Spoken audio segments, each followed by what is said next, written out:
Hey everyone, have you on YouTube here going live and on Instagram going live. And this is a topic, I guess we all hear about this often, right? We talk about divorce and man, do I have enough light in here? Light.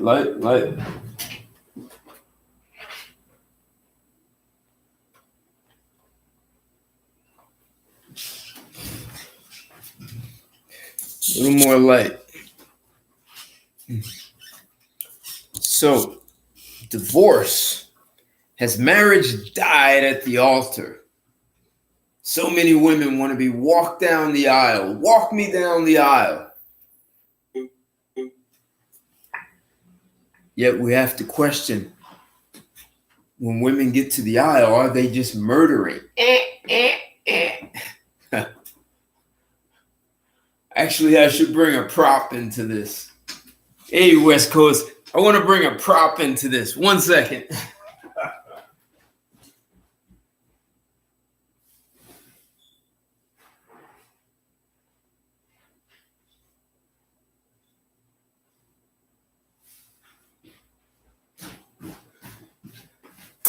So we have marriage, and somehow it's being murdered at the altar.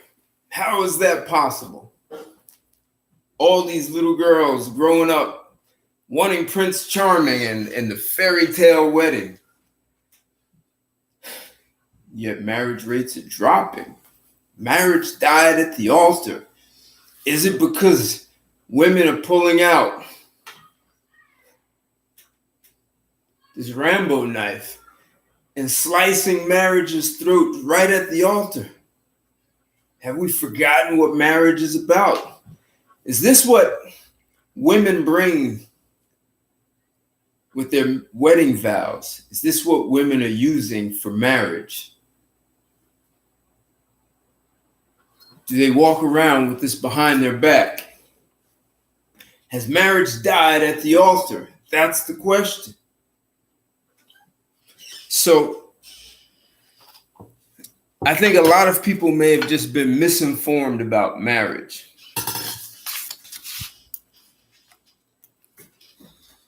A lot of the fairy tale stories have created a lot of delusions about marriage. And I think people have forgotten that marriage is just a legal binding contract. Yeah. We must be giving these things to little girls when they get of a certain age, right? And they bring it to the honeymoon. Very effective. Men are supposed to be the hunters, yet it seems men are getting hunted in marriage these days. So marriage is a legal binding contract between two parties, and the ultimate intent, the intent of marriage was about it being legal protection for the offspring of the union. Any assets acquired by a married couple are legally passed on to the children. And if your family is building a legacy, generational business, or even a kingdom like a prince and princess, the children needed to be they need to be able to uncontestedly inherit your assets from legal binding contract called marriage. That's really what marriage was, to make sure your children were legally able to inherit what you built together as a married couple. So any assets you acquired by marriage, the couple is able to legally pass them on to the children. And if if you notice, none of that has anything to do with love. And divorce wasn't even a consideration. So in 1527, just a little history lesson. All of that changed. A guy named Henry VIII, King of England, he wanted an annulment from his wife. Why? Because Catherine could not give him a son. And without a son, he couldn't pass his throne on. He couldn't give it to another king. So he wanted to marry some chick named Anne Boleyn. and the Catholic Church refused it, his request for a divorce. So he cut ties with the church and went on another path. And that's a whole nother thing in history. But the point is divorces were extremely rare and non-existent. And as you can see, Henry wanted a son for his throne. I mean, that's, a guy wants his legacy carried on. So after that, divorce actually had to go through Parliament, and it was expensive, so only wealthy people would get a divorce. It wasn't until 1857 that you could say hey PJ, thanks. Yeah, talking about divorce dying at the altar, man. So we're talking about how marriage was legal binding contract. People came together, they passed their legacy on to their legal children. Divorce wasn't happening, but in 1857, they say the floodgates opened up, and that's when marriage became legal for all people to have. And that year, 1857, 324 divorces happened, and only 4 were women. Like, imagine when divorce first happened, and it was hard for women to get a divorce. You had to prove adultery, your spouse cheated. Even back then, if your husband was abusive to you, abuse was not a good enough reason for divorce. So think about that. So maybe they knew something, right? The good old days. They knew something that women were.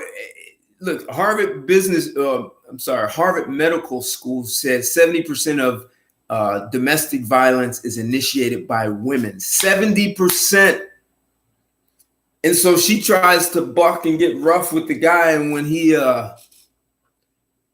kicks her ass because she started a fight that she couldn't finish, now we say, well, men are abusive, but they don't tell the whole story. The Harvard Medical School has put out statistics to show otherwise.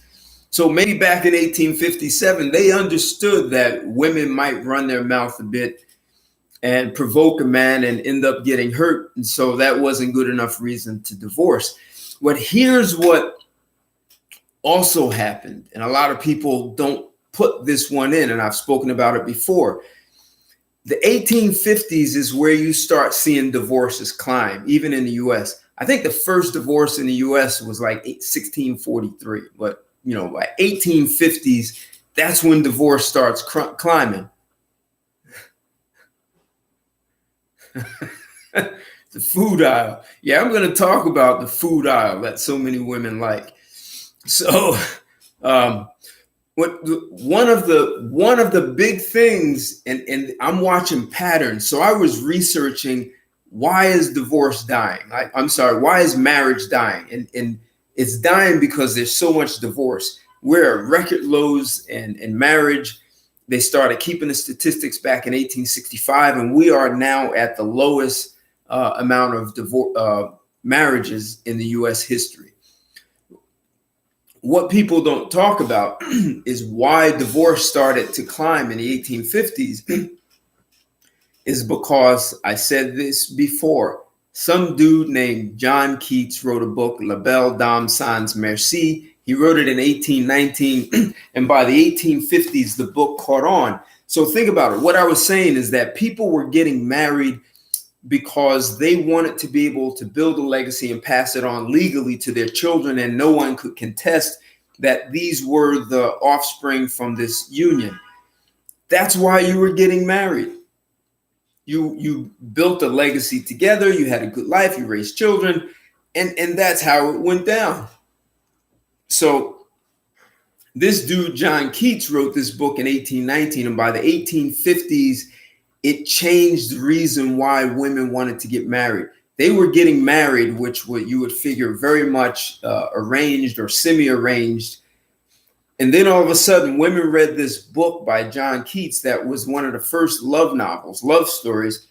And all of a sudden, women wanted this love story kind of fairy tale marriage. All of a sudden, women wanted love. And you figure in 1857, you had 324 divorces filed, and only 4 were by women.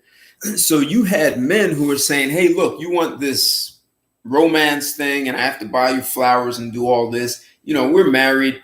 We're going to build a legacy. Women wanted to change the paradigm and men started to back out. They were actually warning us way back then in the 1850s.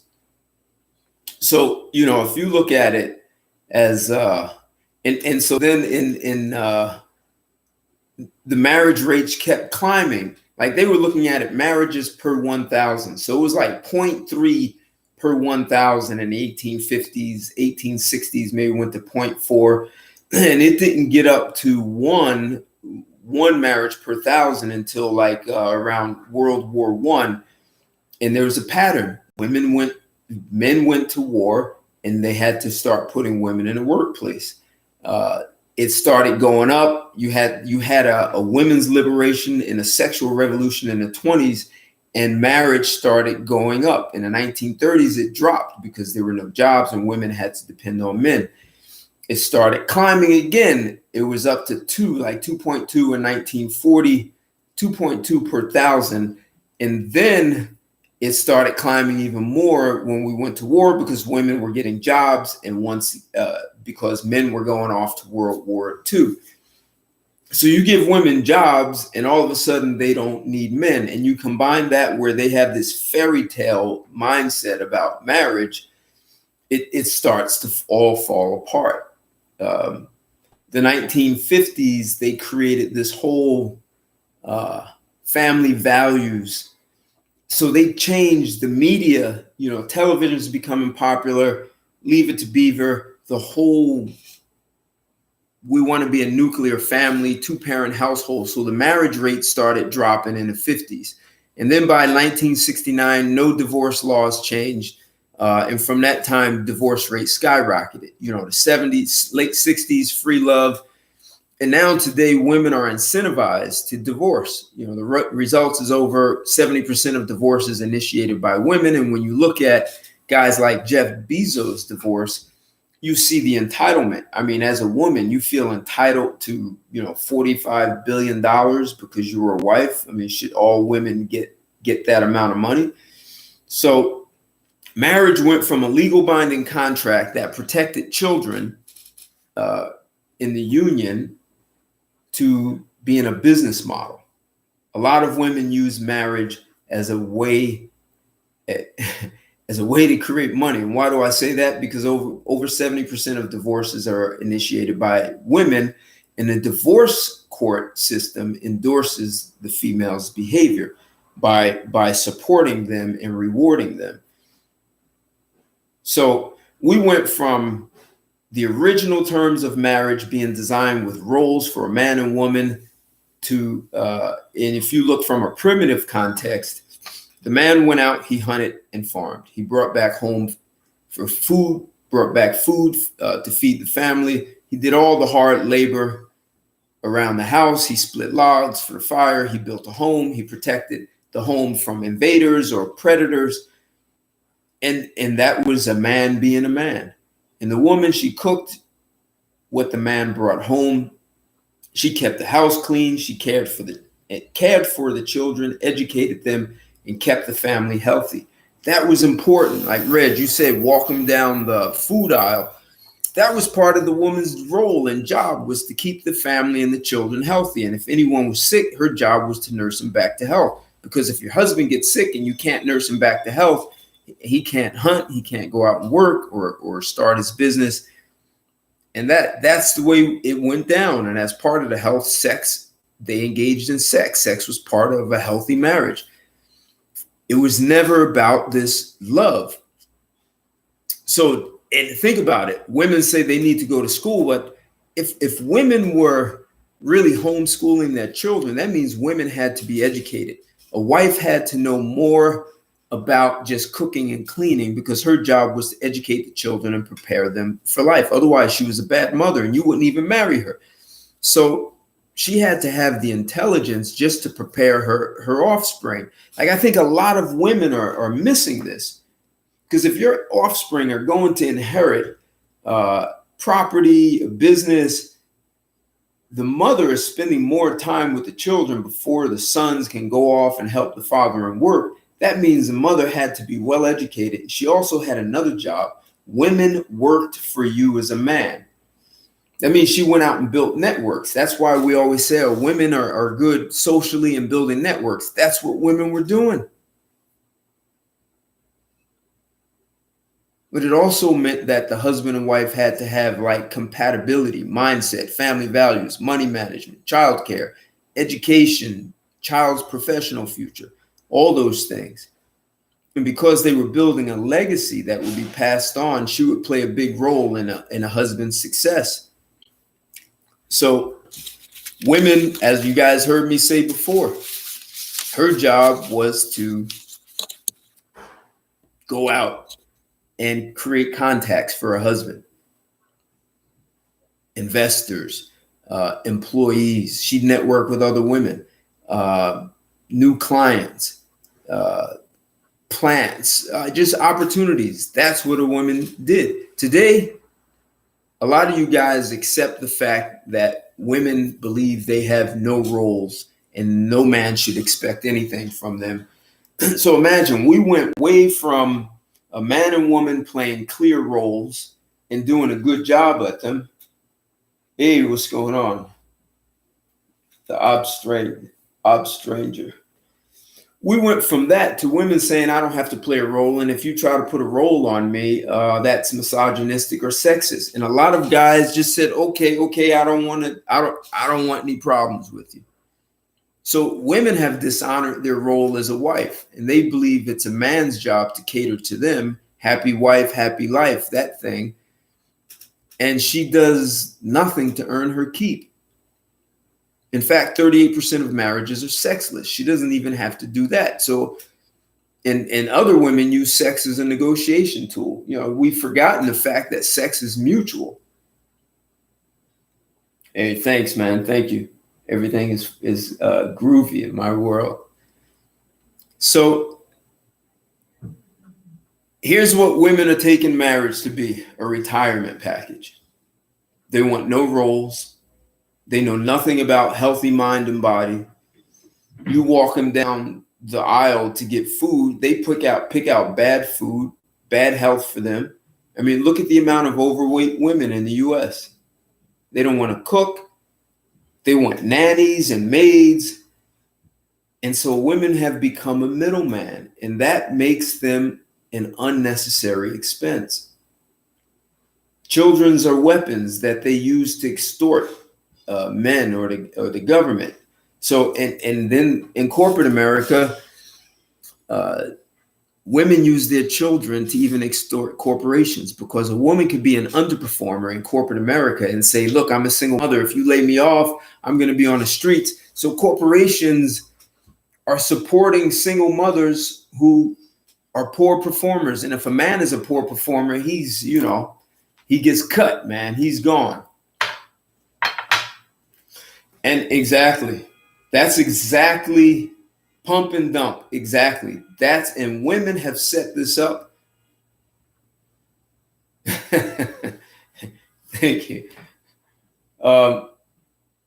Yeah, exactly. Retirement package. So basically, marriage started out with this good intent for a man to be able to pass off to his offspring whatever fruits of labor that he acquired. And his wife earned her keep, man. She kept good health in the family. She went out and networked and made sure her husband had access to certain resources or people, or knew what direction to go in.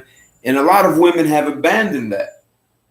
They don't even believe they should play any role. They want to sit back, eat food and ice cream, and watch the reality TV, Basketball Wives, or whatever else they watch these days, and go out to dinner, and it's your job to take care of things. Men have allowed this to happen. So it's either going to be, yeah, exactly. They have become liabilities, Reg. Right, because it's like taking care of a child. Technically, a child is a liability. They're expensive. from the day they're born until about age 18, it's going to cost you about $200,000, $250,000 to take care of a child. And you understand that. You're having the child because you want to pass your legacy on. You're building a business, a kingdom, your house, whatever assets you acquire. You don't want the government to take it. So you want your child to legally be able to take possession of whatever you create. And women are positioning themselves to be no different than a child.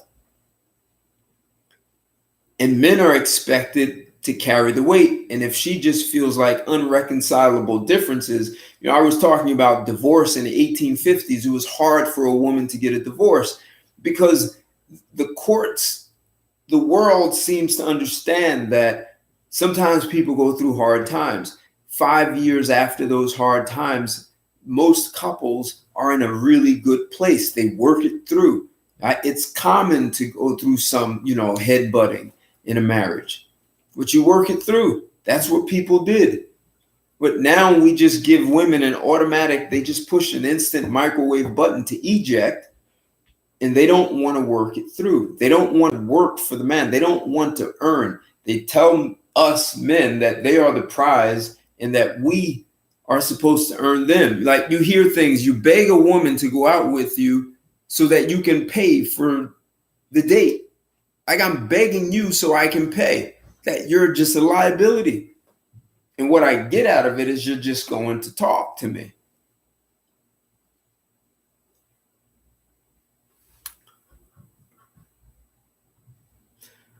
I don't know if it's to blame. So what I was saying, there was a guy back in 1819 who wrote a book. So marriage held a very steady course of no divorce. It was difficult to divorce. When this guy put a book out that was the first love novel back in 1819, by the 1850s, it became popular. And that's when 1857 is where divorce became legal for anyone. Before that, it was wealthy people who could afford it.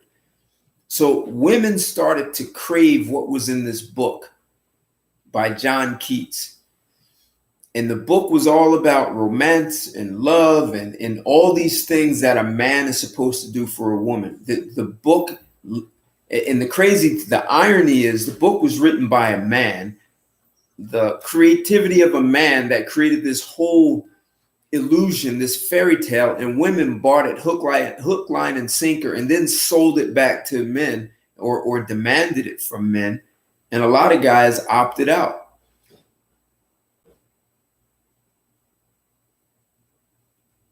Yet surrogacy. And that's where a lot of men are going to end up going, getting a surrogate mother, because then she's done.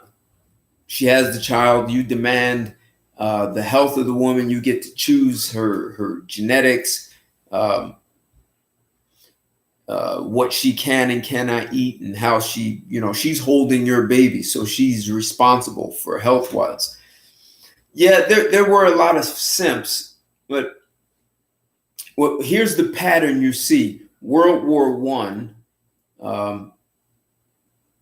men went to war and women took jobs. So when the women started getting jobs, they started filing for divorce. The stock market crashes in 1929, very few jobs, and women go back to depending on men. Economy's getting a little better. World War II, a lot of women go to work, and once again, they're like, we don't need men. And somehow I don't know who's behind it. I don't know who's behind it, but one of the things that happens is somehow they promoted the wholesome family in the 1950s, and the divorce rate dropped significantly. When you had these people called the beatniks back in the late 50s, that was really the start of your whole hippie movement. And, you figure in the 50s, we had a great economy. And the beatniks turned into the hippies and free love and make love, not war. So they say it went from, instead of focusing on the couple and building a family, it became the collective, let's be against the system. We can all just freely have sex. And that's what started hurting the economy. But I think another thing that hurt the economy is, I mean, not the economy, hurt marriage, is that guys started getting these higher paying jobs and competing. They became more willing to do anything for women. Like those were your simps. So, you know, if I took the woman out for a picnic and she had to make the food, the simp would say, hey, if you go out with me, I'll take you out for ice cream, my treat. And then the next simp say, well, I'll take you for ice cream and a movie. And the next guy says, well, I'll take you out to dinner, a movie, and ice cream. And they just kept raising the bar. And women just sucked it up and took advantage of the guys.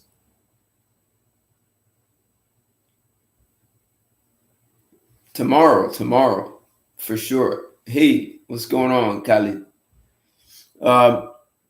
So as men were one-upping, right, and women were one-upping each other in their own way, who's going to dress the most provocative?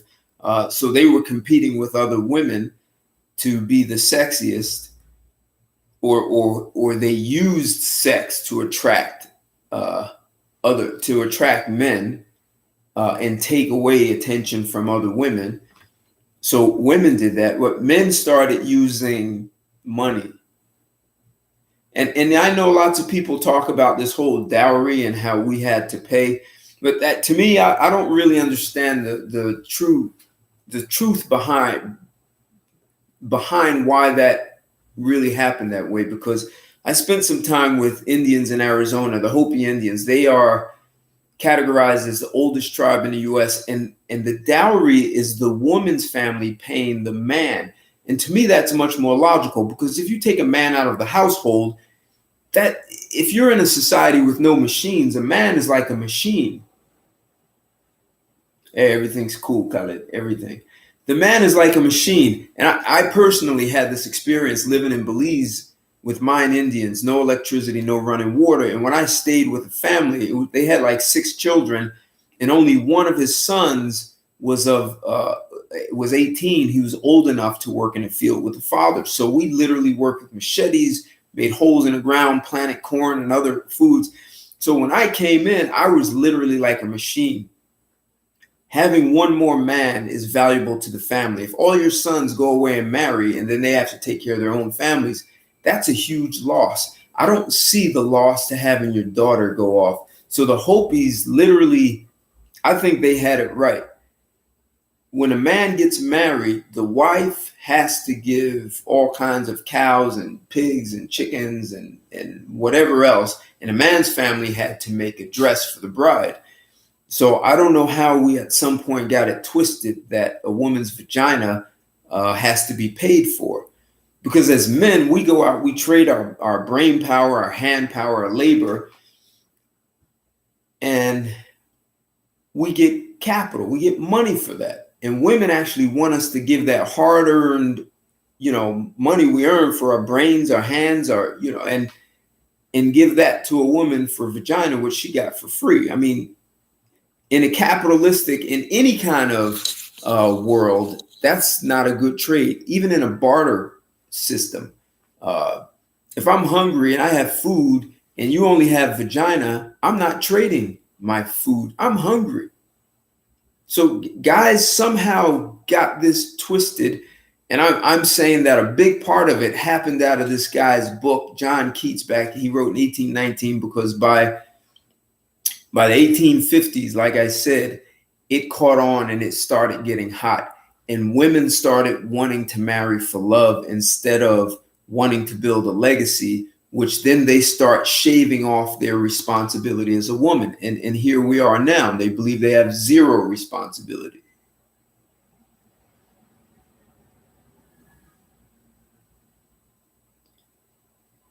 Yeah, Steesley. Yeah, if you do get a surrogacy, you may have to get a nanny, except the nanny knows her role. And you don't have to listen to her problems. And if she doesn't obey your orders, your instructions, then you fire her. And it's not going to cost you half of your assets. I mean, if Jeff Bezos had gone surrogacy, hired a nanny and fired her, then he would have just fired her and went on with, his business. Now, I understand in the past couple of months, he just increased his value up to like $200 billion. So his divorce didn't hurt him. And maybe his wife exited too soon. She's probably kicking herself and thinking, if I would have waited another 6 months or a year, I would have gotten more. Yeah, chivalry's dead and women killed it. Exactly. So if you do surrogacy and you get a nanny, what do you need a wife to do? I mean, the nanny takes good care of your children. You interview her. And I think this is the problem. A lot of guys don't interview. They don't interrogate a woman before they let her into his life. Right, exactly. A woman wants to get paid for taking care of her daughter and then say, this is my own daughter. The Hopis were doing that, but there are some other tribes, PJ, that do that. The Hopis are not the only one. Exactly. Sex is mutual. And see, all of these things, sex is mutual between a man and woman. Like, why are we paying for that? In fact,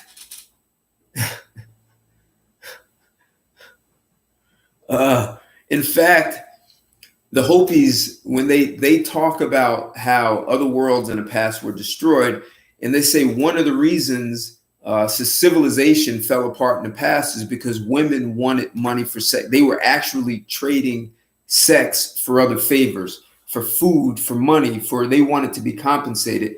And they said that was one of the catalysts that destroyed civilization. And clearly here we are. I mean, women have just basically turned marriage into a legalized form of prostitution. It's a retirement plan. And she can just at any moment say, I don't like you, I want out, but you have to pay me. Like a CEO has a golden parachute. They want the golden parachute.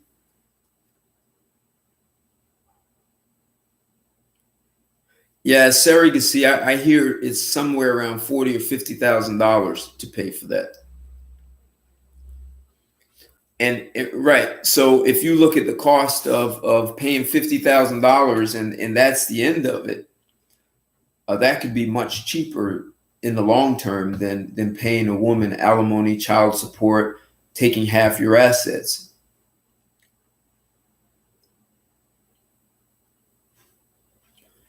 Yeah, and Alan Cush, the other thing was chivalry was only for women who came from nobility. It was not for everyone. Most women were treated like trash. Pun intended on that. Because here's the fact. Excuse my Rambo knife, but when a man and woman walk down the street, the man always walked on the street side. The woman always walked closer to the house. Most women have no idea why that tradition existed. It existed because in Europe, people literally threw their trash out the window. There was no sanitation department. And the reason you wanted women closer to the house was because when someone threw trash out the house, it would hit the woman, not the man. So women were literally used as a human shield to stop men from getting trash thrown on them. So the average woman knew nothing about chivalry. All right, that women live in these delusions. This is why I'm telling you guys, there was a book written in 1819 by a guy named John Keats. The name of the book is La Belle Dame Sans Merci. It was one of the first love novels, love stories. And in 1819, no one really paid attention to it. By the 1850s, it became hot. And that it was all about love and romance. It was all this creativity, this fairy tale love. How do I do that, Khalid?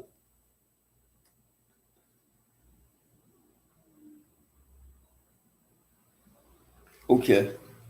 So so this became a big, hey, what's going on, man? I saw your request. Hey, hold 1 second. All right. So I'm saying that women got caught up in this whole notion of a storybook. It was marketing. It was in 1850s. They didn't have Hollywood and the silver screen and reality TV. All they had were books, and they had plays, and women are impressionable. So they read a book about romance and love, and they take fantasy to be reality. And here's where we are. Yeah, this is the big problem with these women that, like, even when I said chivalry is dead and women killed it, the problem is the only time when men were actually chivalrous to women, they were chivalrous to women that, you know, gave them something back, you know, whether it be a family, a housewife, you know, so something to compensate for the man being chivalrous. The problem is most of women nowadays, they think that a man should be chivalrous, but that they should not give anything in return. That's not fair trade. Khaled, that's really good. So women want a man. He's saying a woman demand that a man be chivalrous, and she does nothing to earn it back. So it's an expectation, and she has to do nothing to earn it. And I know, Red, you always talk about, you know, they earn whatever you give a woman, she had to earn it, and yeah, exactly. Even make them earn sex. A lot of guys believe it's your job to hunt and chase, but here's the deal: if a woman meets a guy who's very wealthy and has resources, she has no problem hunting and chasing that guy down. Zero. Exactly. The problem is this. I've seen before that like the bottom 70% of women, they chase the top 20% of men. Right. And the top 70% of men, they chase the bottom. No, the top 20% of men, for some reason, chase the bottom 70% of women. No way. The top 20% chase the bottom 70%? For some reason, they do. Really? I don't know why. And that's because, well, because as I mentioned in one of the comments here, sexual hyperinflation. The problem with nowadays is that you see in the media, in the movies, on the internet, wherever you can find, you see people are promoting hypergamy. They're promoting that, oh, if you only have sex with one woman your entire life, you're a fucking loser. Right. So that's why even the powerful and rich man, sometimes they forget about being a monogamous man, you know, settling down and finding a woman to marry, because they realize that they've been brainwashed by the culture to be hypergamous, to just chase every woman around town. Well, I think they may be also attempting to embrace your culture. So how many wives can you have? How many wives can you have in Saudi Arabia? Well, Saudi Arabia follows Sharia law, and in Sharia law you can have up to 4 wives. All right, so you can have 4 wives, right? So after 4 wives, you can't have any more. Right. So I think men in the U.S. may have some envy about your culture. So because they can't have 4 wives, they just have 1 wife and 4 girls on the side, right? You know, here's another thing as well that I found out about women in America and the Middle East is that the problem is even these feminists that try to chase out, you know, masculinity from the Western man, in the end, you find these same feminists advocating for bringing in millions and millions of Middle Eastern and African men because their biology kicks in and realizes they need that male authority. They need to be submissive to their man. But since they chased masculinity out of the West, they have created destabilization of countries by bringing in millions of Middle Eastern men. So even with their own lot, so even when they say, oh, we don't like toxic masculinity or whatever, they're lying. That's why they're bringing in millions of Middle Eastern men, because they chase masculinity out of the West. Well, you're 100% right. So one of the things that women started doing in the 1970s, and this is part of what's killing marriage, right, is they started demanding that men have a feminine side. They tricked men into believing that they had a feminine side and you should get in touch with it. And then they told women, you have a masculine side and you should get in touch with that. So basically they started reversing the roles. And that's where we are now. And a lot of guys talk about simps, and a lot of the simps have proudly reversed roles and will take the position of being a softer, emotional. They make decisions by feelings. They get upset like a woman, and in the end, women resent those men.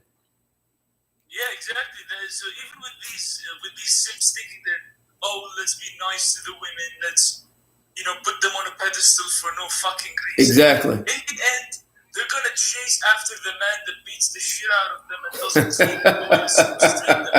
No, it's true. It's a sad thing. Like, these cultural Marxists and fucking feminists, they think they can inverse God's work in biology. No, you fucking can't. I was speaking to someone about that earlier. It's like they're attempting to defy the laws of nature. Asjado, hey, what's going on? And that's a problem. Anytime human beings attempt to defy nature, they lose every single time. And nature is intelligent. Nature's not stupid in the way they set up men and women and made them differently. And women are attempting to reverse the roles.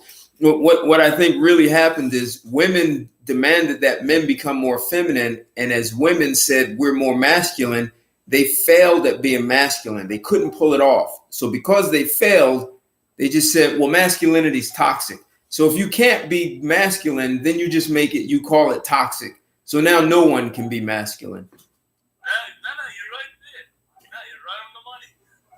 So these are the problems. But, I use my prop. I mean, this is what ladies are bringing to the altar, guys. So, yeah, if you are going to get married and you want to pass your legacy on to your children, that's an important, marriage is that legal binding contract, and it allows you to pass it on to your children.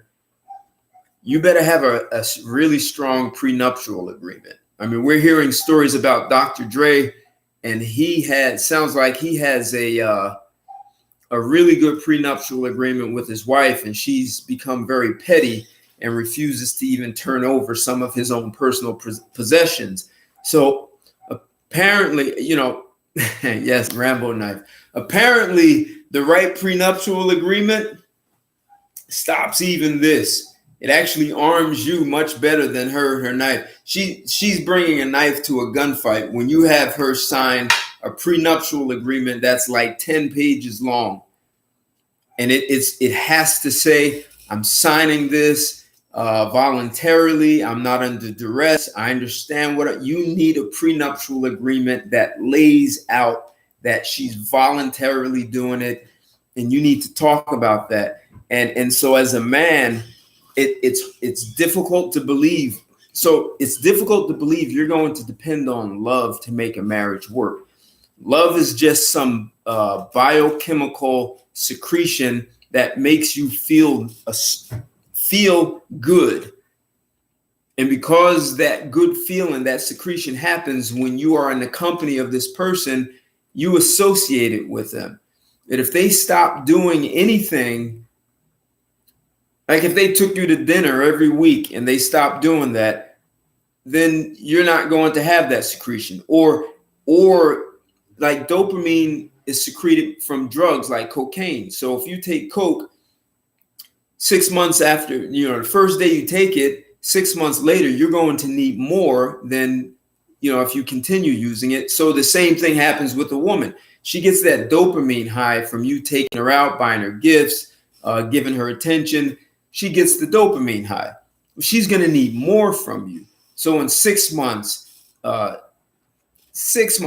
months, 5 years, 10 years, she needs way more. And if you're not supplying that more, she's going to want a divorce from you because you're not being her drug dealer. Now, if you understand how to be a woman's drug dealer, you can keep your marriage going, technically speaking, but you have to understand your role. Still wouldn't say do it without a prenuptial agreement.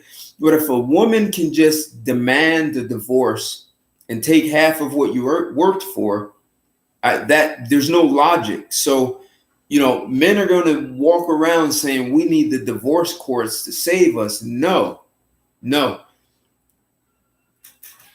There's so many things that men can do in this current environment.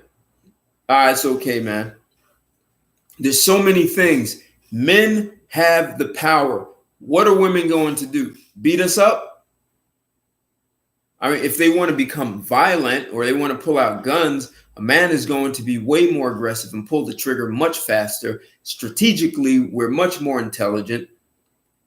So what are women going to do? There are so many things. If you want a legal binding contract with a woman, if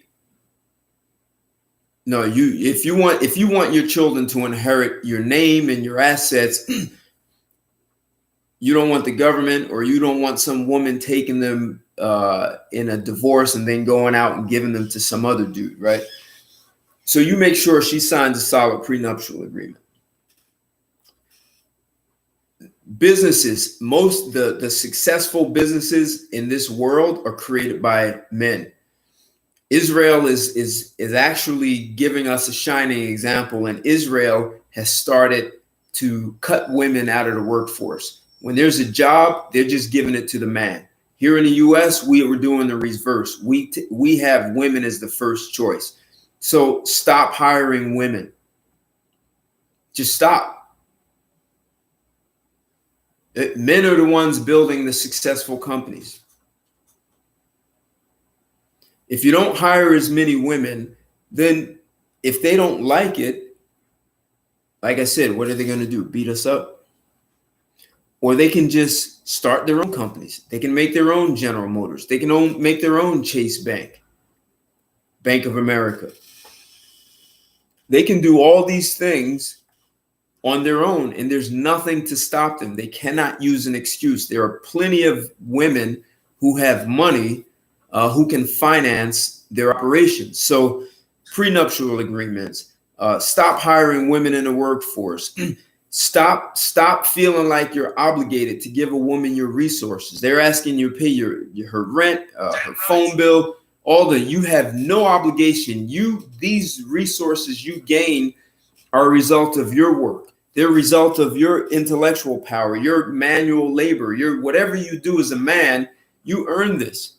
We're doing the jobs that women don't want.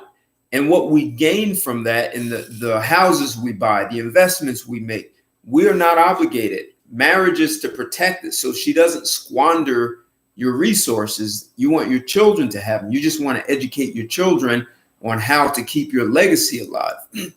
So if we look at what the Israelis are in a big way making it very hard for women to find jobs. Real Mark Kilp, hey, what's going on? They're making it very hard. And there's no reason we can't do that here in the U.S. If the courts want to be in their favors, fine. If you have children, sure, you want your children to be well taken care of. But the first way you want your children to be taken care of is you really want to interview and interrogate a woman to make sure she's appropriate to raise your children. If you're not going to go that way and you want children, a surrogacy is a really good way to do that without having to worry about divorce court and family law. And if a woman is holding pregnant with your child in a surrogacy arrangement, she cannot renege on that. The laws don't permit that. There are some women who have tried and they lost. So if women don't like men taking a stand and taking the economy back, because women are driving things into the ground, they're killing. Marriage was a legal binding contract, a way to take care of your offspring. And they're turning it into some fairy tale that's a retirement package that leaves men. And in the end, it hurts the children also.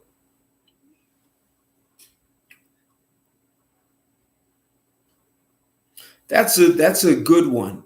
Women should be given a choice to choose between being a stay-at-home mom or being in the army. Yeah, and I don't think a lot of them want and put them in the front line. I know they aren't front lines anymore, but you put them in combat. You put them in serious combat where their lives can be taken. Because from 1996 until 2016, over 6,800 men died from enemy fire in the military in the U.S. And during the same time period, only 46 women. If we flip those numbers and have more women in combat getting bullets in their head, since they want to be equal. I mean, someone said on one of my last shows is, give women true equality. I mean, if we're going to give them true equality, then let them create their own companies, build their own machines, go mine for their own iron ore, drill for their own oil, the gold and platinum they need, all the parts they need for to make semiconductors and computers. Let them go out and do that. They have every right. But yet they tell us they don't need us, yet they say they don't need us as they're driving in a car built by men on roads, built by men.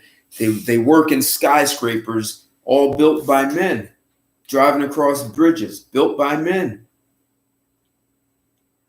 So surrogacy, I think more and more men are starting to seriously think about that. So instead of investing in buying a $10,000 diamond ring, start looking at surrogacy. And that means you're going to have to save. That means as men, you're going to have to really develop yourself as a man, right? As a human being, to be effective, powerful, a great teacher, a great parent, build a great career.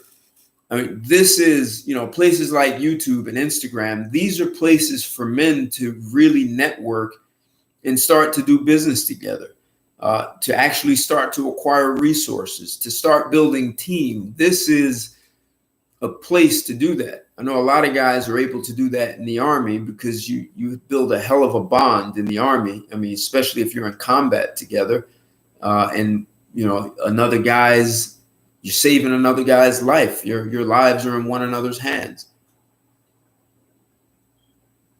But if men start to think in terms of building, we've gotten away from that. In the past, men have gone to college. Why? So he could get the best woman. He buys the finest clothes and the best car, and he wants the best house. Also, he can attract a woman and to have her take it away from him. Like she has no remorse about it. She'll have some other guy living in a house. I did a show maybe 18 months ago, and I had a guy who talked about how you can have sex with gold diggers with no money down. And he talked about how he was having sex with a gold digger who was seeing some older cat who was giving her money. And she said she needed some money to buy suits for her father, but the suits were being bought for this guy who was seeing her on the side. He was young. He was about the same age. They both were about 25. And she was milking this guy to give money and suits and things to the other guy, to the younger guy. So this is what's happening sometimes to your resources, is being given to some other guy instead of your offspring. So women, marriage, the question is, has marriage already died at the altar? There are a lot of guys who still want to have a good life with a wife. Many of you guys are going abroad, and I just caution, a whore is a whore is a whore. I don't care if it's a whore from the US or from England, Brazil, or Mexico, or anywhere else. Not a good idea. Whores bring lots of emotional instability, and do you want an emotionally unstable woman raising your children? How prepared are they going to be for life? They're going to perpetuate her emotional instability.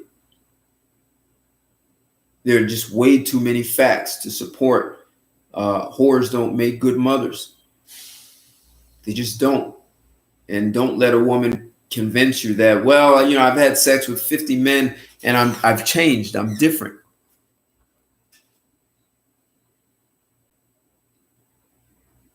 Yeah, Longfoot, buddy.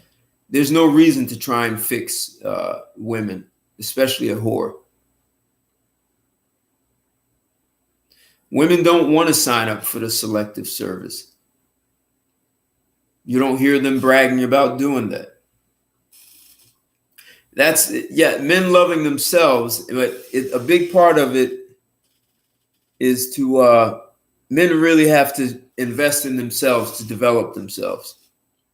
This is because as you develop yourself, you have a more keen insight in being able to see what's in your best interest and what's not.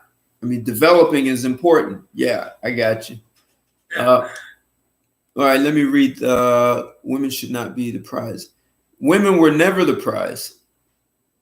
All right, it's always been up to men to be responsible, to build the resources, the house, to bring home the food, the sustenance. Women were was just to nurture the kids. That was the ultimate prize in the end, the family. Right. She was to educate and nurture the children. Exactly. And the health. What the two other things. She was responsible for knowing what foods to feed the family. Right. So what are and creating an environment like you hear. You can tell a woman lives in this place because it looks homey, it looks comfortable, it looks like a good environment. And then the perhaps the most important thing, and women have definitely gotten away from, women knew how to go out and network with other women so that they could connect their husbands to the husbands of those other women, right? So networking was really important. And a lot of guys don't understand how critical that is. If your wife lacks social skills, if she doesn't already have a network, like back in it, still today, if you meet a woman and her father has a really good company, one of the things her father, especially if he doesn't have sons, he may be looking for you to take over his business. I've seen that happen where the son-in-law does a better job running the business than his own son.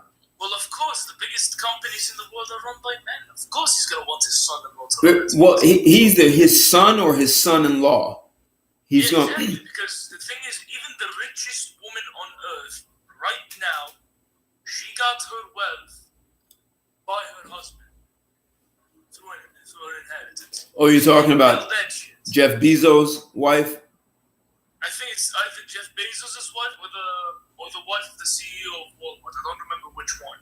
Okay. But these two women, they got their wealth not because they built exactly global enterprise. No. They got it because they married the richest people. They married the richest men. And also the Walmarts, the daughters or granddaughters, they also inherited money. So it's not like they went out and built anything. And you can you can go down the list, the Vanderbilts, the Rockefellers, the Carnegies, all those women who have money is because their grandfather or great grandfather built some legacy. He built an empire. And they inherited the wealth, like generations.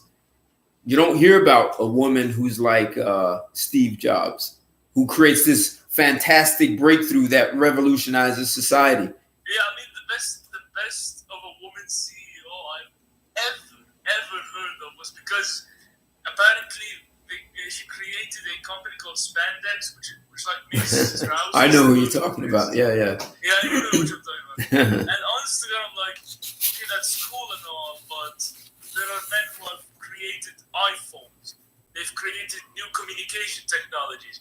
They've revolutionized the mail service where now you can order shit online. Right. The men even created the goddamn internet. So what do you have to automobiles. We domesticated animals. You know, cars, planes, light bulbs. Exactly. What the hell do you think of? Hair dryers, right?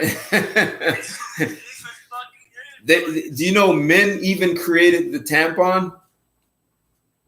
Well, okay, I've never heard of the creator of the tampon. Wow, that's interesting stuff. Yeah. Hey, so Instagram is about to shut down in about 45 seconds. It only does 59 minutes, so it's about to shut off. Oh, I thought they were trying to censor us again. No, I didn't know this, but yeah, it only does 59 minutes. Quack. I mean, anyway, I'm doing this interview with you and Chris. Tomorrow. Yeah, Yeah, we're gonna do this tomorrow. We're gonna have a great talk. Yeah. I think maybe after this, I may not even join the live again because I may have to do like more research. I'm gonna have to get some notes. I'm gonna go on my.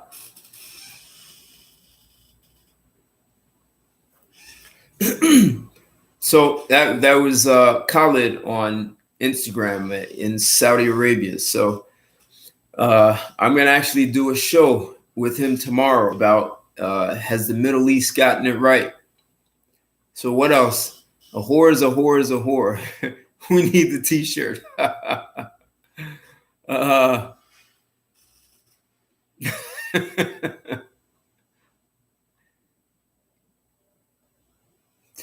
Yeah, I mean, you for sure you want decent men and women to find one another. No question, no question. And in this day and age, no man should be insane enough to go into a marriage without a prenuptial agreement. Why? Because marriage itself is a prenuptial agreement.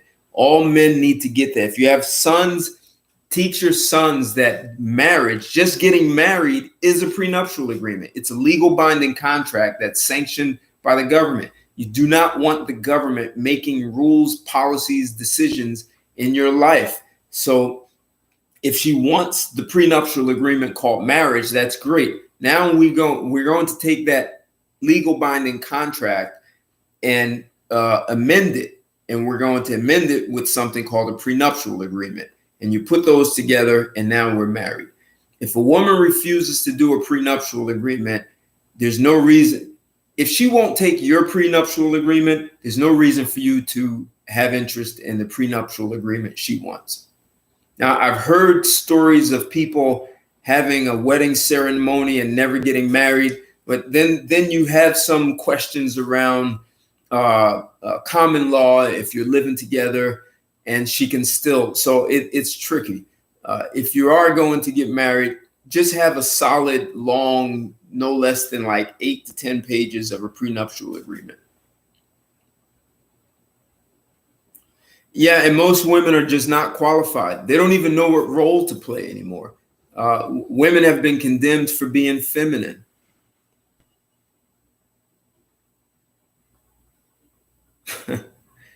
Eat your bogies every day. Well, look at Oprah. She's smart. She won't even get married. She will not risk her assets for that guy. And you're seeing that more and more. Women who are very wealthy are not getting married. They're not risking their assets. The woman invented the car seatbelt. Wow. Well, that's good to hear. They also invented the circular saw. I read somewhere that women had something to do with creating a refrigerator. Who created makeup? Good question. I don't know if it was Max Factor, but it's a great way for women to hide. I mean, these days, you hear literally about men who get divorces because they never saw the woman without makeup until after they were married. Or you hear about women who had, plastic surgery, and the guy sees pictures of her when she was a little girl and she was ugly. He's out. I'm out.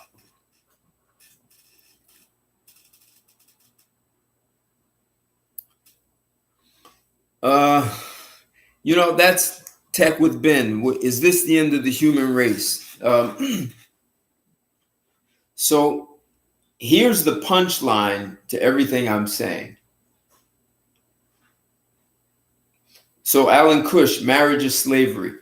So perhaps what we as men are learning and refuse, we ignored it. We've been told about it in so many different ways. The Greeks told us, this is how you deal with women. This is how you keep law and order in your society. The Bible said Eve wants to eat the apple, and then she's going to ask Adam to be a simp and follow. And that's what happened. And now we have a society of Eve asking men to be Adam and bite the apple and follow her. And it doesn't work. Perhaps the Greeks had it right, and we would have been better off following the Greeks' way. This is why I say you don't marry them. You put them in a prenuptial agreement and it's your way or the highway. You make demands on women. You want to get fat in your prenuptial agreement. If you're denying me sex, you leave with nothing. You leave with what you came with. Get out. You deny me sex, you're out. You get fat, you're out. Hell, you mismanage money. You abuse the children. Like, you can put all these things. If she doesn't like it, then you don't marry her, because why would any woman have a problem with signing a document saying she won't get fat, she won't deny you sex, she won't abuse the children, she won't mismanage money? But you want all the legalities in there that a lawyer would put in there. So are we going to end civilization? If we go back to what the Greeks had in place, we actually don't have to let society crash and burn. And I understand a lot of guys are saying, well, let women have it. Except we built this world, this civilization all over the world, the buildings, the roads, TV, space stations, satellites, submarines, ships, all this, airplanes. Men built it. Why should we allow it to crash and burn? If anything, it's our job to protect what we created. And it's our job to protect what we created from any person who deems themselves an enemy. So if women want to be our enemy, let's let them go off and build their own civilization. But start cutting them out of the workforce. Cut them out of marriage. Go the surrogacy route. There are still millions of women who have no problem cooperating with men and living in a much more harmonic lifestyle with men. There are lots of women who would refuse to go join women, would refuse to work in a woman-only company. So this is really my big message. Has marriage died at the altar? It seems like it has, right? So if it's it is the job of the men, to protect society. The male lion protects his pride from the hyena. And in the hyena, it's the female who is the alpha. Except the male lion will crush her. He will crush the hyena. And so instead of men sitting back and saying, well, we're victims and there's nothing we can do, and women are just going to destroy everything, this is the time to show the difference between men and women. This is the time to start showing where power actually lives. The only bargaining chip a woman has is pussy. And that really has no power. It is what men, it is the power of our mind, our creativity, the hard work, the industries that we create.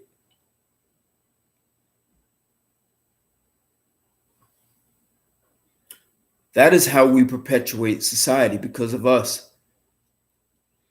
And if we left it up to women, if there were no men, women would still be living in caves with no fire, no curtains, no wheel.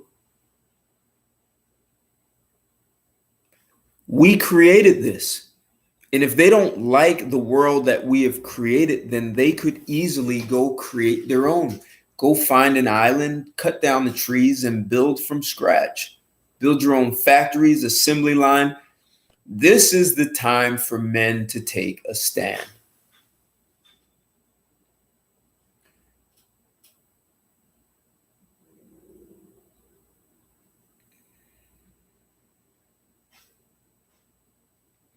Yeah, the question is a family unit a cult? So, people say a village to raise a child, but there is something that children get from the father and from the mother. All the studies show that children who grow up with a father in a home have higher IQs.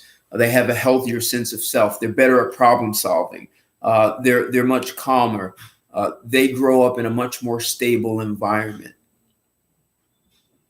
And if you take the man out the home and have the woman be promiscuous, the whore, a woman's biochemistry does not know how to handle promiscuity.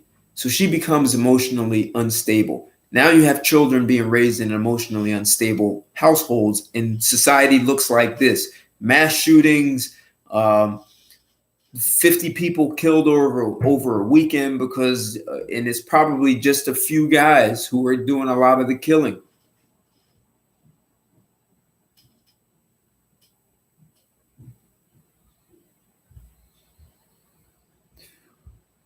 No, manipulation doesn't work. Putting your foot down and making demands. So if you have a coach on a football team and you demand that if you drink during a season, you get fired because the coach is thinking about what's in the best interest. There's certain things that are just not allowed. Yeah, Longfoot, buddy, this whole idea of trust. Um, I did a whole talk about that. You really want to interview and literally interrogate a woman. You want to know everything about her. Social media helps you understand some things about her that she doesn't have to tell you. You can see how she presents herself to the world. But men have used pussy as a measurement stick of success. I got more pussy than you.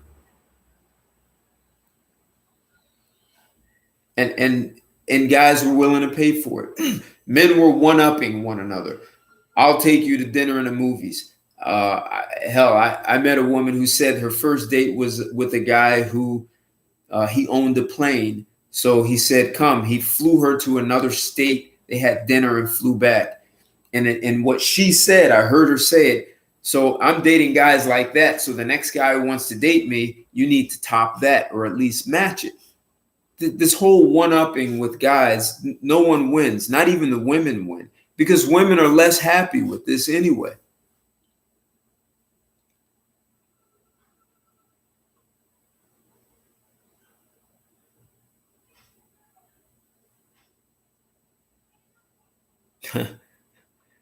Hey Reg, I think a company did that. I think the men walked down and it shut down the city. I think it was in London or somewhere, and the women walked out. It's like some years later, and it had zero impact, like nothing.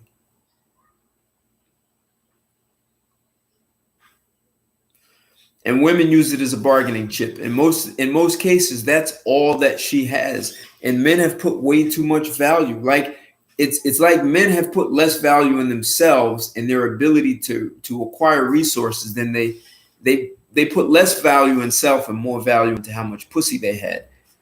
And somehow that becomes a measuring stick with other men.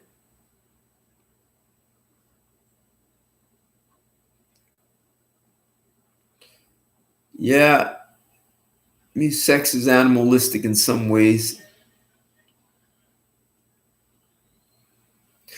I wonder if men are simple minded, or if you keep telling men they're simple minded, you keep telling men that they only want one thing and that's sex. I think that's a disservice to men.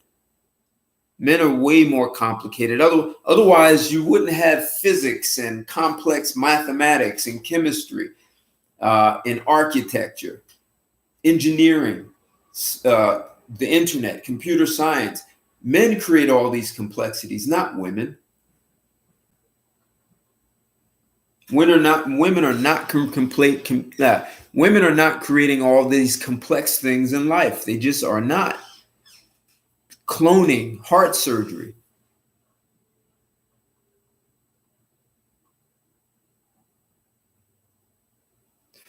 Yeah, yeah, I think it's more than making sure. Just have her sign a prenuptial agreement. Like years ago, women would push back and say, "Oh, if you need a prenup, then our marriage has already ended." Marriage is a prenup. Getting married is a prenuptial agreement. It just is.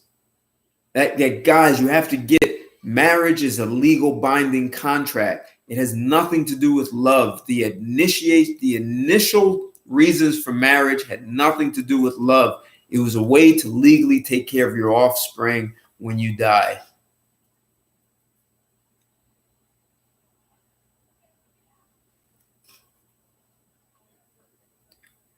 That was it. It was a way to ensure your children, your offspring, are legally taken care of, and they legally inherit your assets. It was like a corporation. Two families merged together to make a new corporation, and you have children. You have assets that you inherit from your respective families. You build assets. It's a legal binding contract. Marriage is a prenuptial agreement. Like, guys have to really get that. Marriage is a prenuptial agreement. So when a woman is saying she wants marriage, she's demanding a prenuptial agreement. Because if she really loved you, she wouldn't need marriage. She would just be with you. So since she needs a prenuptial agreement to be with you, you need an amended agreement to that contract.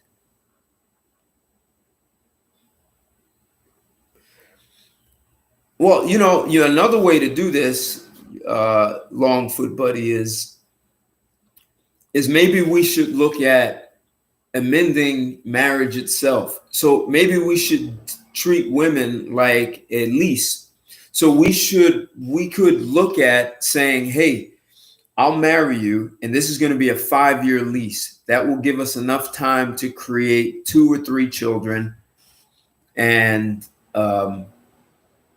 after 5 years, we both have first right of refusal to continue with the marriage, and we can renew it for another 5 years. And if you don't want to, it's not even a divorce. You just separate. You put out in the contract how we're going to sever ties, yet we'll still be a family. And if you want to go marry another person, but you choose the best woman for a lease agreement, 5 years, you just have 5-year renewals. And if you want to cut it down to 1-year renewals, right? And exactly, women are depreciating liabilities. Can you trust a snake? Don't marry snakes. Snake will be a snake, like a whore is a whore is a whore. I was reading somewhere that IQs have dropped in the US about 14 points from what the average was.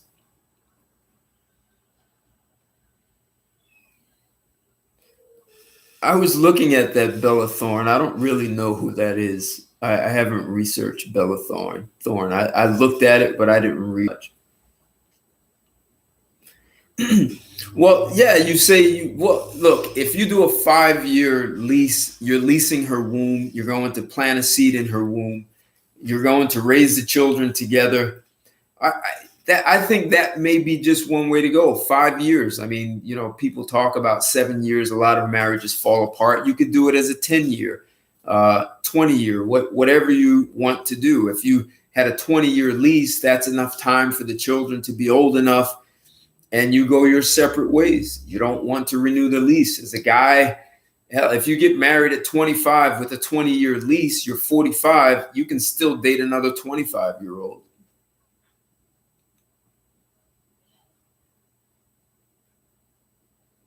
Yeah, but who cares if they're nice towards the end of the contract, man? Like, you get to look at how this worked, right?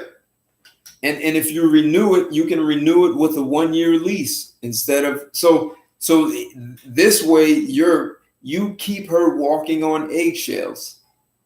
If she wants to stay around, she'll keep walking on eggshells. If she doesn't like it, then she can go. But the lease agreement is written up front on how things are divided.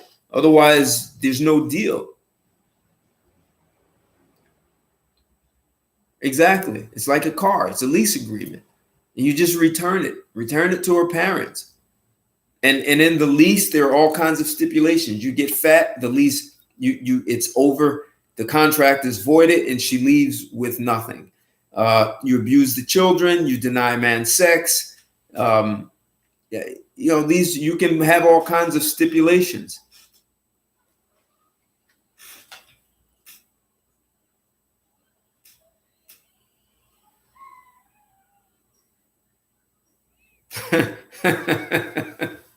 Right.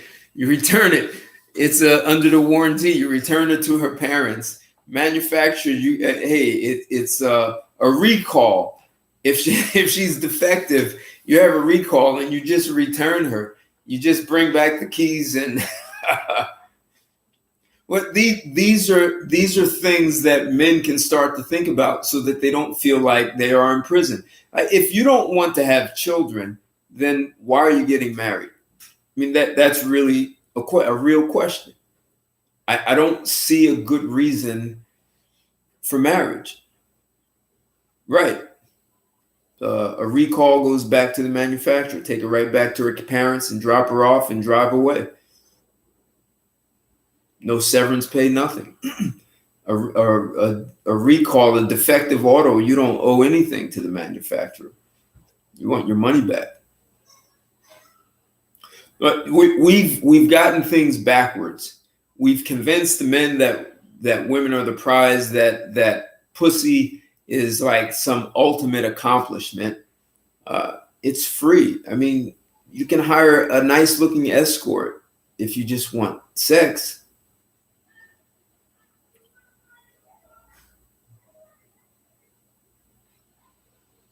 There are escorts out there who will have sex with you. No pregnancy, nothing. She knows she has to be responsible for her womb. But if you're looking to have children, and you want to find a woman who gives you the physical stature that children are going to be healthy, you want her to have some mental stability. Hell, you could even put in your lease agreement or a prenuptial agreement that if she's had sex with more than X amount of people. Because think about it. If a woman has had sex with 100 guys and 25% of those guys have come inside, have put their sperm inside of her, even if she has no children, microchimerism says that the DNA of those men stay in her, right? Goes to her brain. The DNA of from the sperm from those other men can literally influence your children. You have the right to know this. If you're going to plant your seeds, your sperm inside of a woman, you have a right to know how dirty or tainted her soil is, so that you can make a decision. Because you don't want your child incubating inside of a woman who has sperm from 50 different men, because that's going to have some effect and influence on your child.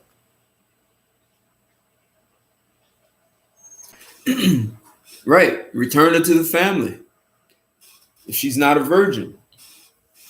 So as men, you have much more power. You are the one who's responsible for providing the resources.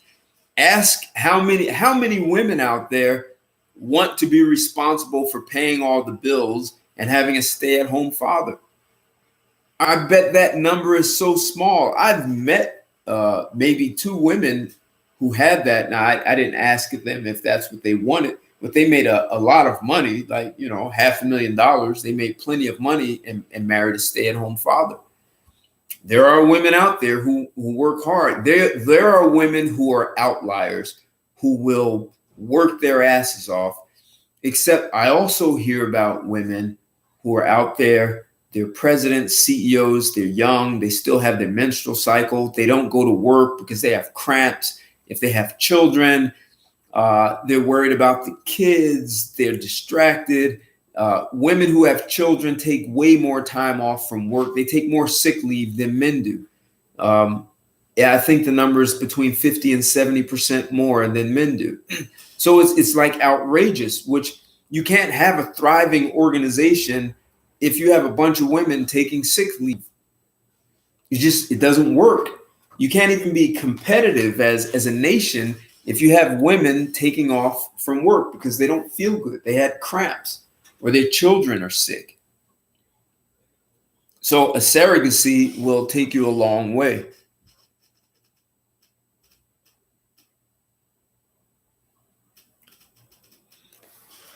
That would be interesting if children could sue their mothers for having a whole bunch of DNA in her womb. I think there are all kinds of ways for men to start putting demands on women and really shaking them up and understanding that what they've done doesn't work. Luke Chase, that's, yep, marriage is dead. That's the question. Has marriage died at the altar? You were not here in the beginning, but I say a lot of women have brought this to marriage. They brought this to the honeymoon.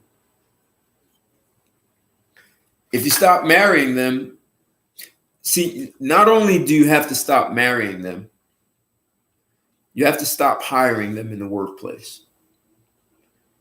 If you look at the pattern historically, where divorces first started was they legalized it around 1857, and men were filing for divorce. When World War I happened, men went to battle, women had to take places, replace men in the workplace. That is when divorce started going up. Same thing happened in World War II. So when you get to the 1970s, we took the lid off of how many women we allow into the workplace. And look at where we are now. 51% of the workforce is made up of women. So the more jobs you give to women, the more they feel like they don't need men. And while they want the responsibility of having their own money and being in leadership positions, they don't want the responsibility. No society is going to work like that. Just imagine if you filled 90% of the workforce with women, and the only jobs that men took were like the sanitation and some construction, so the dangerous jobs that women don't want. What are you going to do with men? Women won't marry them. You're going to have a bunch of men who are criminals. They're in prison, which if they're in prison, they're going to be used as slave labor to manufacture things. They're going to be alcoholics and drug addicts, but they will also be raping and robbing women. Like, women are not even thinking, they don't think big picture and long term. There's no reason to have women in leadership positions. When you look at historically, women will claim that if women are leaders, there'll be peace on earth. That's a lie. Historically, whenever a woman was on the throne as a queen without a king, she declared war much more often than men did. I forget what percent more, but there's an obvious difference. So, like, people have done the research and the studies. So when women are in leadership positions, they tend to have more to prove. So they're more likely to go to war. And if you think about it, who are they sending off to war? They're not sending the women off to war. They send the men off to war to die. So having women in leadership positions does not end war, does not create peace on earth. And if you look at when you have all female companies, they don't work. Some of them go out of business in a short time period. Yeah, Faceless Man, I wonder if men don't have self-control. I wonder if that's just taught. Just like propaganda was used to tell women that men will dominate you and take over your life, and women bought it, right? They believe that. And now they believe the man is a boogeyman. All men are the boogeyman, and they have to protect themselves from all men and declared men as the enemy. And so you tell women, on one hand, men are going to dominate, control, and abuse you. And on the other hand, you tell men, all you want to do is have sex, and you're simple-minded and you have no self-control. All you have to do is keep telling those same stories, and people eventually believe it. That's what we're looking at. It's like there have been narratives created and people just bought into them. And that crushes our society.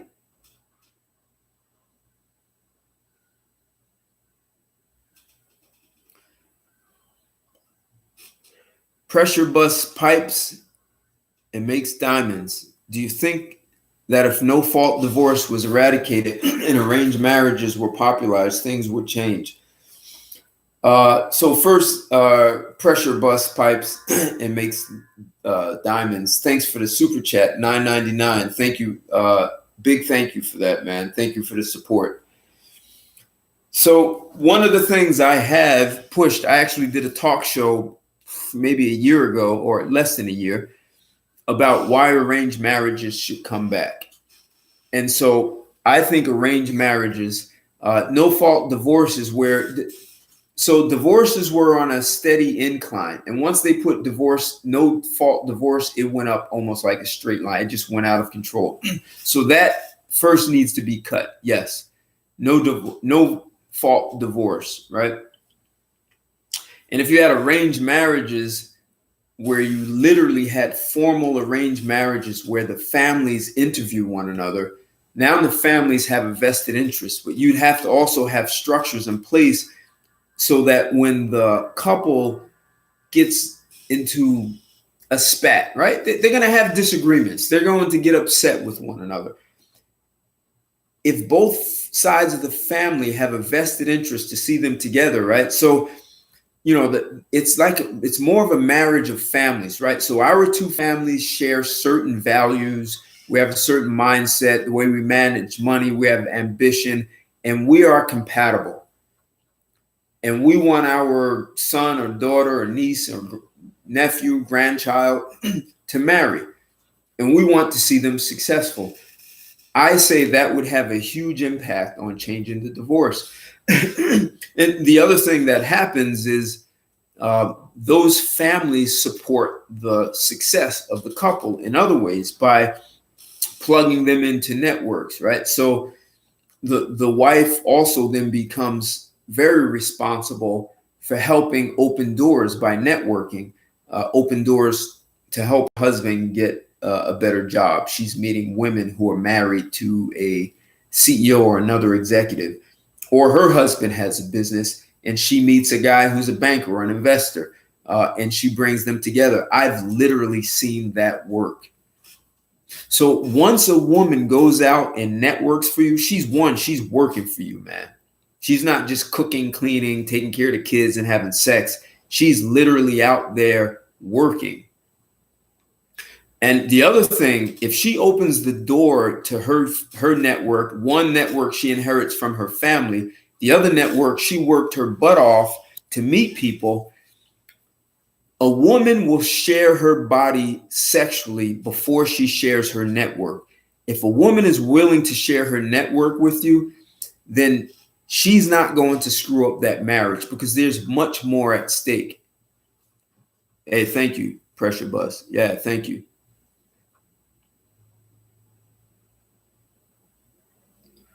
Exempt women from paying. I think one of the best ways to exempt women, well, I'm going to conflict with myself. One of the best ways to have women exempt from paying taxes is stop giving them jobs. Now, there are some jobs where women are better, right? Some of them can be manufacturing, where smaller fingers are more nimble. Sometimes a woman is better at sales, right? Sometimes you want your executive assistant to be a woman. There are some jobs where we do want women to be in those positions. We just do, right? Our daycare centers, as men, we like when the woman is the nurse is a female. So there are times where you want women in the workforce. Someone was explaining to me back in the old days in corporate America, all the secretaries worked in like one corner, one area, and on one floor, and they were separated from the men. So you had less possibility of sexual harassment. And I think this is part of the problem. Corporations were made more to simulate the battlefield, right? We compete with one another. There's sports, there's competition, there's competitive advantage, there are skills, there are roles. We have all this in corporations. It wasn't really designed for women, just like the football field wasn't designed for women. Now, neither was hockey and with men or boxing. While women may join these things, those sports were not designed for women. So corporations were not designed for women either. There are places where they can fit in. But this whole notion of sexual harassment, men can no longer speak freely and openly in a workplace. Work is just another part of life. So having men constrained and suppressed to be able to act naturally we should just take women out of the workforce. because they don't belong. If they feel like they don't belong because they don't like the behavior of men, then go create your own company and show us, create your own culture, and you don't have to deal with these things. But hell, women talk more about sex in all female companies than men do.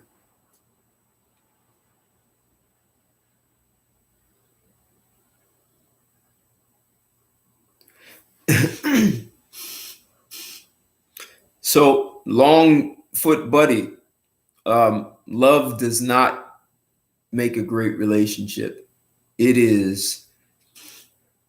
Love is the worst thing to depend on for a relationship, man. And I know we've been sold this. I told you guys about this book. I mean, this all really started back in 1819. Some guy named John Keats wrote a book, La Belle Dame Sans Merci, 1819.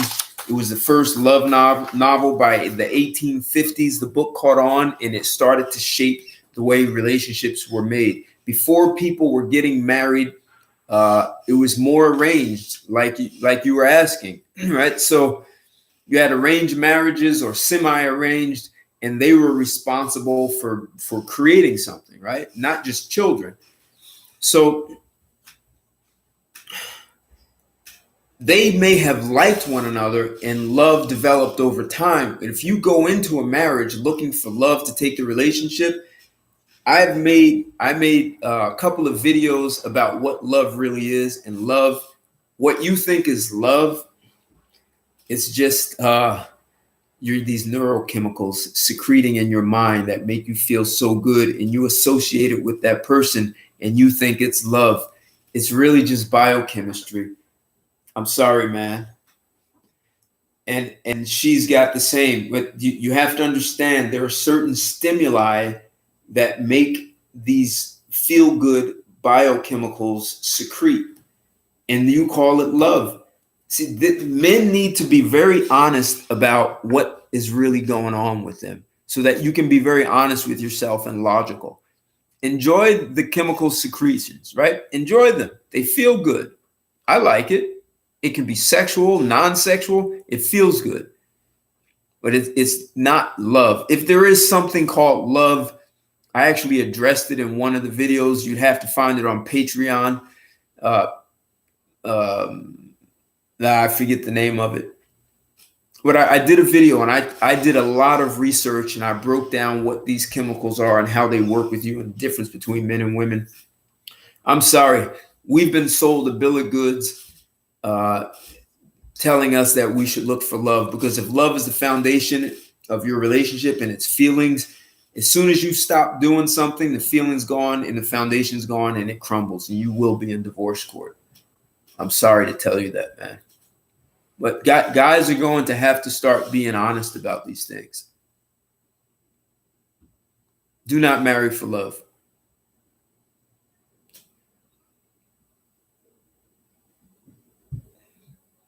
You will be in trouble, because as soon as the feeling is gone, she's going to want to be with someone else. She's going to want a divorce. Women have less shame about cheating. They don't even have shame for getting pregnant by another man when they're with you. And the court system will tell you you are still responsible for child support, even though it's not your child. So I suggest you make sure that this woman is compatible with you. And if not, you don't marry her. And if you are going to marry her, you make sure you have a nice long prenuptial agreement, or you have some kind of leasing agreement.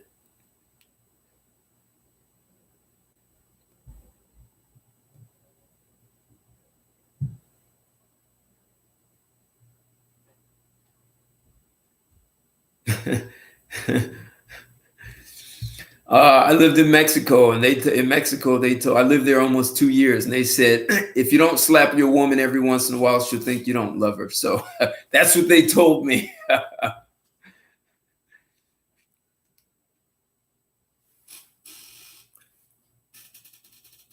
Hey, look, man, I'll just tell you, I've lived with 2 women. I really enjoy the company of women, except I'm unwilling to lower my own self and power to try and make a woman happy. All right. When I spoke in this video about chemicals, you can't even make someone happy. I mean, we've been just sold so many lies. This is why it's so important for men to develop themselves, because there's so much that needs to be unlearned so that you can really keep your head straight. You can be a better performer in your profession. You can have more power in your personal and professional life. This is what it's really about. It's about you as a man having power. Men were made for power. They just were.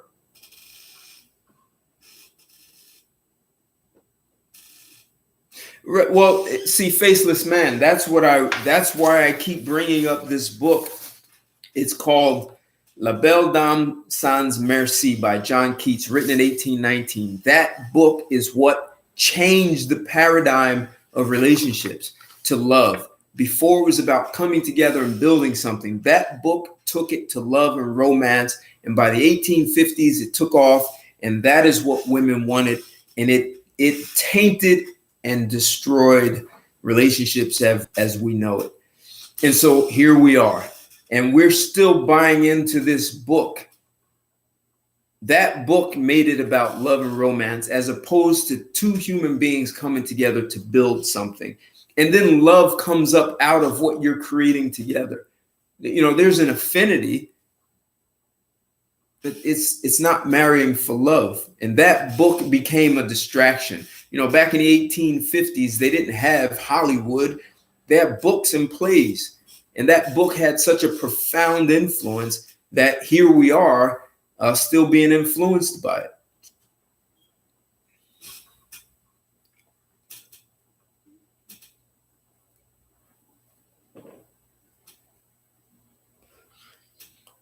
So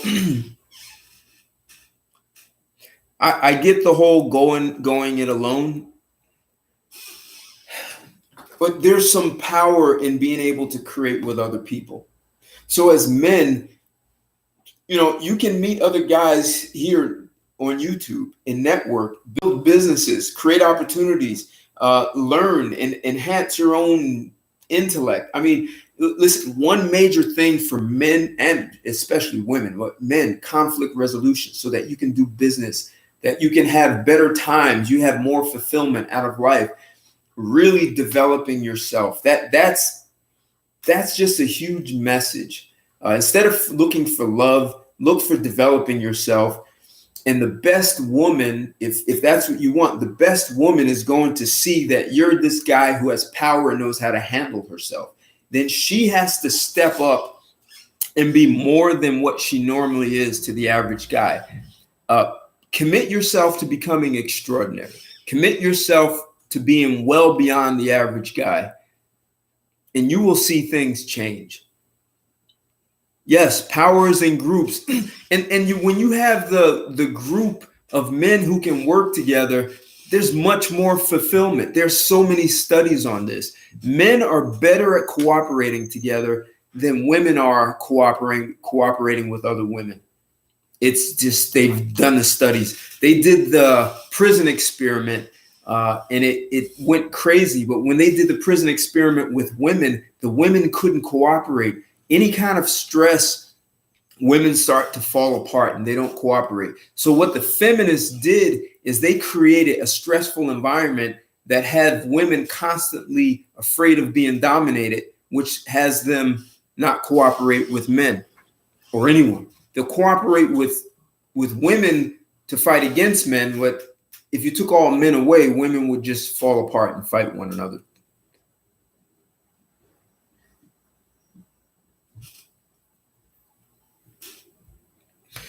So if we're going to protect women from anything, PJ, we need to protect them from themselves.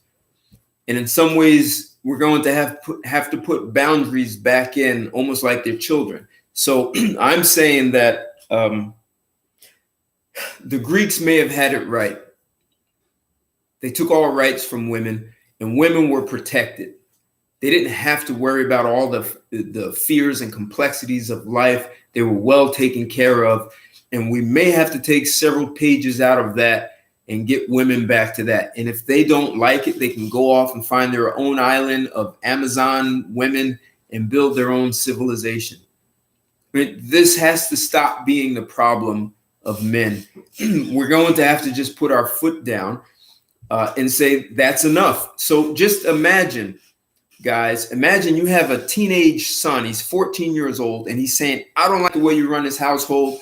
I can do better and blah, blah. Well, if your 14-year-old thinks he can do better, then you know what? Go live on your own. Go get a job. Let me explain how things work. Rent, transportation, food, all cost money. You're 14. These are the skills you bring. This is the kind of job you can have. And it's going to be rough out there. If you think you can go. But most teenagers don't run away unless they're being abused. But if they're in a stable household, they may complain, but they don't run off.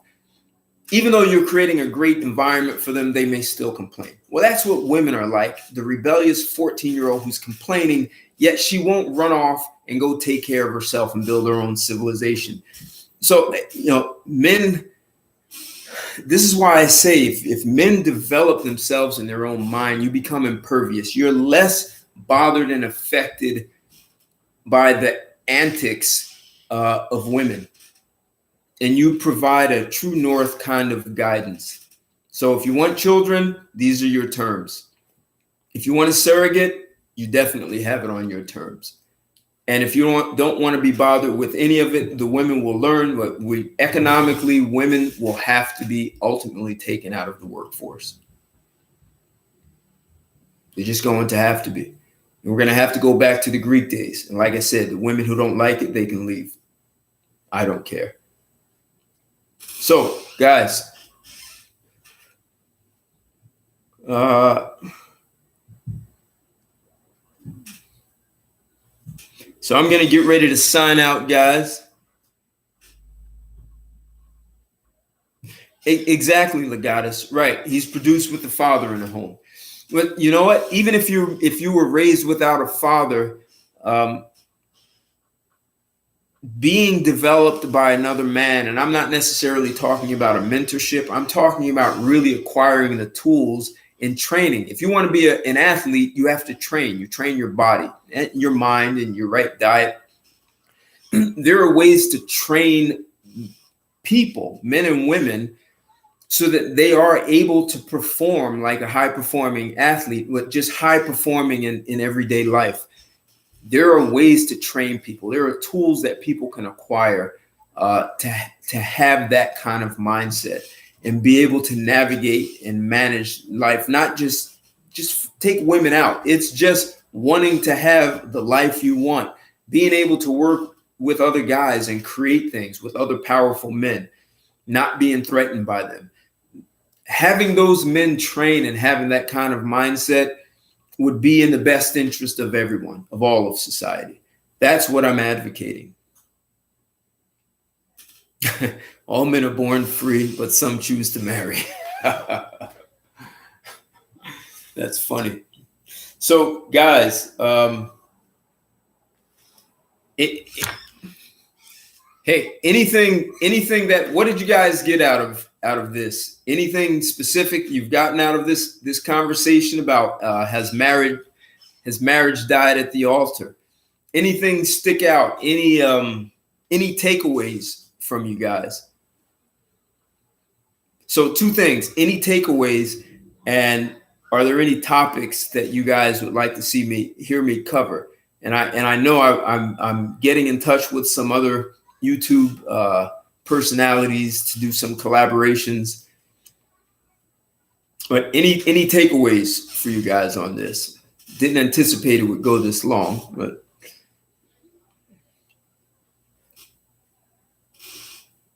okay, all right. Hey, still, thanks for that super chat. Pressure busts pipes and makes diamonds. Loved your comments.